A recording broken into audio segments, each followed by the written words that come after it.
Samantala, gumugulong na ang preliminary case conference sa electoral protest na isinampas sa isa't isa nila dating Senador Bongbong Marcos at Vice President Leni Robredo.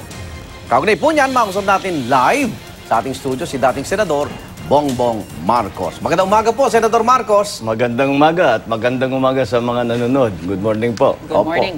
Nung nandito po si BP Leni, natanong na rin namin kung saan niya kinuha yung pinambayad po niya, no, na milyon-milyong pisong pang counter-protest po sa inyo.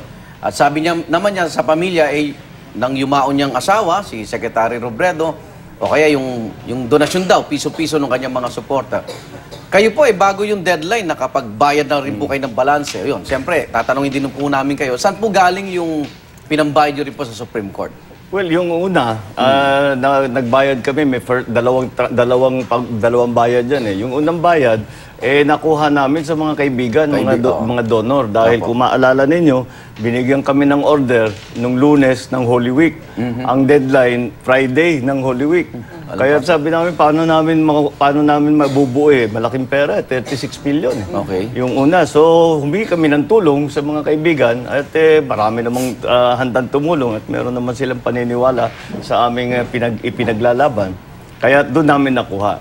Pagkatapos noon, meron pang counting na naiwan doon sa unang fundraising namin, kung ano yung kailangan pa, meron ako pinagbili na property para mabuo yung 30 million para yung kasunod.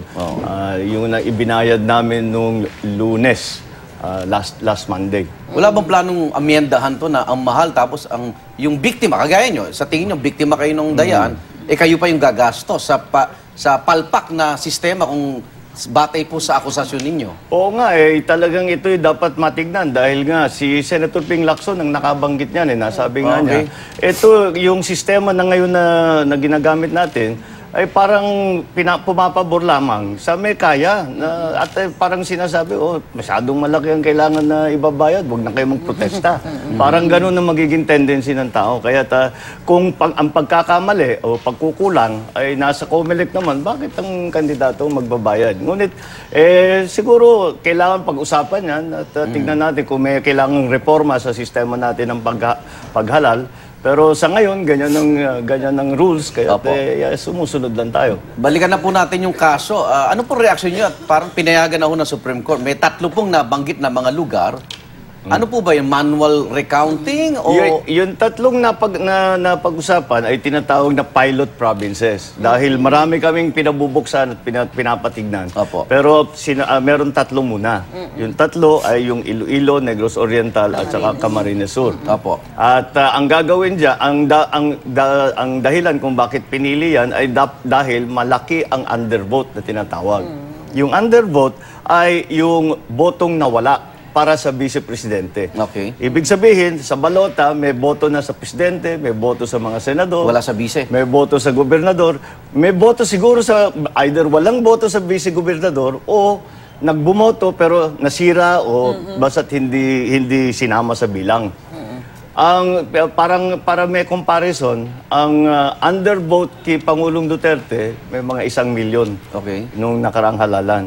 Sa Vice President, ang undervote ay 3.9 something million. Napakalaki naman.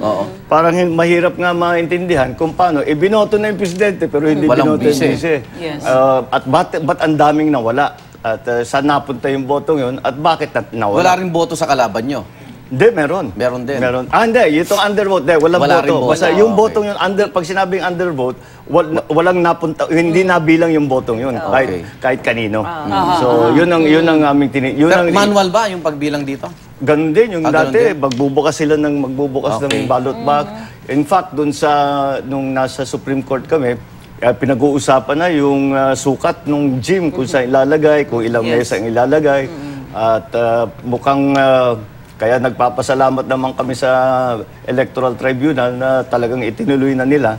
Pati yung pagbilang, pati na yung plano, pati na yung pagpunta ron, lahat at napag-usapan na.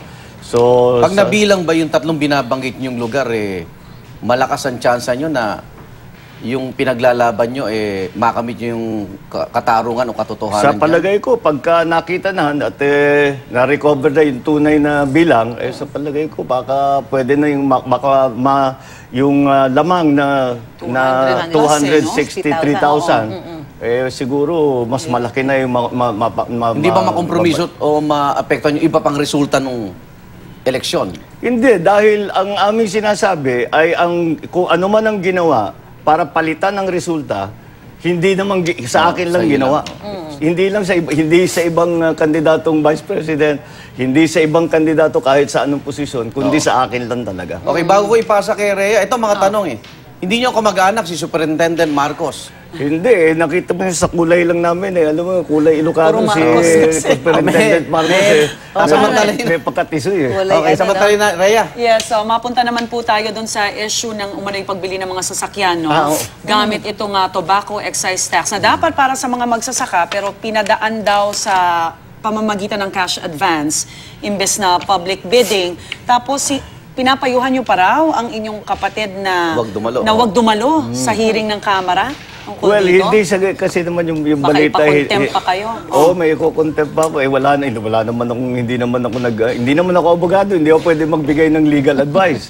Kaya paano naman yung contempt? Ngayon, sinabi ko lang naman sa kapatid ko, sabi ko sa kanya ano ba talagang mangyayari dyan? Kasi kahit baka pag-testify mo, kahit na anong sabihin mo, baka ikulong ka lang. Kung ganun lang, kung ikukulong ka lang, kahit anong sasabihin mo, delikado ka. Pero sabi ko, isipin natin kung ano yung gagawin mo, anong advice ng abogado mo. So, yun ganun ang nangyari doon. At palagay ko, ang usapan namin ay bilang kapatid sa isang kapatid, hindi naman abogado sa isang kliyente. Ano to, away, ano lang ho talaga? Nagsimula siguro, ako sa tingin ko, nagsimula yan sa politika. Alam nyo naman, pag local, masyado masikip. Nilalaban bang Pariñas sa eleksyon? Mukhang meron yata. Mayroon gustong laban si Congressman Pariñas, yung anak niya. Kay Governor, I mean. Hindi ko alam kung saan anong nangyari. Pero palagay ko, labis na ito sa politika. Naging personal na ito. Dahil kung ganyan ang gagawin, parang may sama ng loob talaga. May ibang klaseng alitan na ito, hindi na ito politika Alright, balik po tayo sa inyo, sa mga plano nyo. Tapos na ho kasi yung one-year ban at actually pwede na ho kayong umupo sa posisyon o bigyan ng posisyon ni Pangulong Duterte. Meron na ho bang inalok sa inyo o meron po bang posisyon na interesado kayo? Alam ninyo, pagka yung isang Pangulo ay humingi ng tulong ninyo at sasabihin ay magpa-appoint ka, siyempre tatanggapin mo yun dahil unang-una, supporter kami ni Pangulong Duterte. Hininga na ho ba kayo ng tulong? Hindi naman, hindi pa. Kasi wala naman kami napapag-usapan na gano'n. Dahil unang-una, busy talaga siya dito sa mga pangyayari sa Marawi at yung mga napakaraming problemang hinaharap. Pero hindi namin napapag-usapan yun at kami nakakonsentrate nga ngayon dito sa protesta. Pero kung may aloko, hindi kayo tatanggi. Palagay ko, mahirap tanggihan ng isang Pangulo pagka ikaw ay hiningan ng tulong. Pero paano yun? Tatanggap kayo ng peso pero may protesta kayo? Wala bang... Hindi napapag-usapan nga yan kung kailangan bitiwan yung protesta. Hindi naman yata dahil nung panahon ni Marojas, ganyan may protesta siya, hindi naman nawala yung protesta, na-appoint na siya ng DOTC, na-appoint siya sa DILG. So sa palagay ko, hindi. Ang pagkaintindi ko, doon sa kaso ni Senator Miriam, na yung protesta niya na-dismiss dahil tumakbo na siya ng senador at nanalo siya. Okay. Senator, mag-iisang taon na ho ang ni Pangulong Duterte. Ano ba ang niyo sa kanya? Bibigay niyo yung grado dito kay Pangulong Duterte sa kanyang unang taon ng pamumuno? Sa palagay ko, mataas ang grado niya dahil talagang nagbago ang direksyon ng takbo ng Pilipinas. Una-una yung sa foreign policy.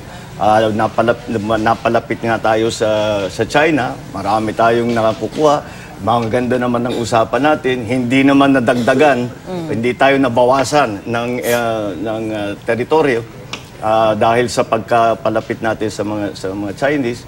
At binago niya yung relasyon natin sa Amerika, binago niya. So, talagang mayroon siyang pagbabago, mayroon siyang ibang pag-iisip tungkol dyan sa So, foreign in a scale of policy. 1 to 10, ano ang grade niyo sa kanya? Siguro, high 8, kundi 9. Okay. Oo. Eto Kasi pa- hindi pa siya tapos eh. Ito, sir, ako sakali daw po, hindi po mabor sa inyo yung pet. Ano ang plano nyo sa susunod yung hakbang sa politika? Tatakbo ba kayong bise o presidente? Magandang tanong yan at wala pa, hindi ko malayo pa kasi.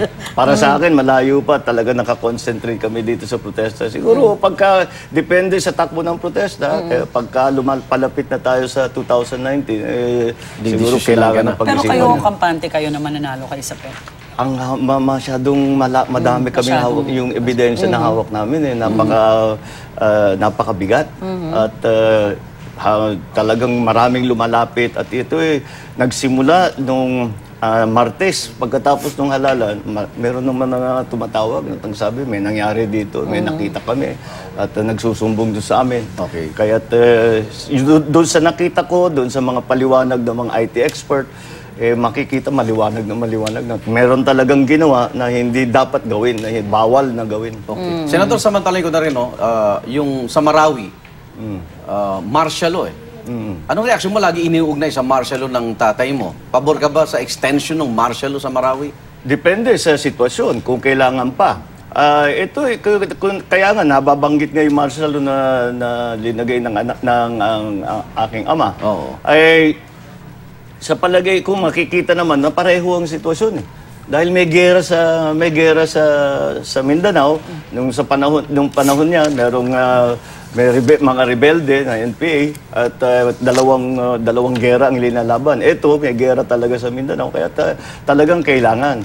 Sa palagay ko, yung operation sa Marawi, malapit na siguro matapos dahil malapit ng ma-clear yung buong Marawi City. Pero yung problema ng mga foreign fighters, nakausap ko yung mga kaibigan ko sa militar, sabi na marami silang nakikita at nahuhuli. At merong mga casualty na talagang hindi Pilipino. Mga dayuhan talaga. Iba ang uniforme, iba ang features, itsura. Tindig, So talagang yan ang mas mabigat na problema. Yan sa palagay ko. Kaya't ang ating Pangulo naabalang-abala dahil nga hindi lamang dun sa nangyari sa uprising sa Marawi, kung hindi itong sumusubok na pumasok at mag-establish na itinatawag na caliphate dito sa Pilipinas. Maraming salamat to. Mensahe po kay BP Lenny. Good luck na lang sa ating dalawa. Okay, maraming salamat po dating Senador Bongbong Marcos. Yan lang kayo mga kapuso, pagbabalik pa ang unang hirit.